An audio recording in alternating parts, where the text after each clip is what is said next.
Hello everyone.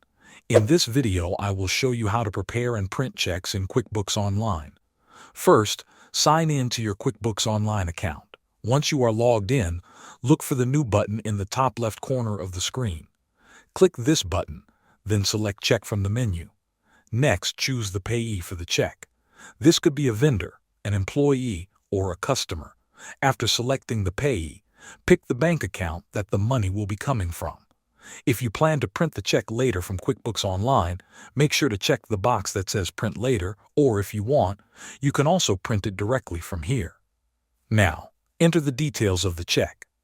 Fill in the category for the expense, add a description if needed, and type the amount of the check.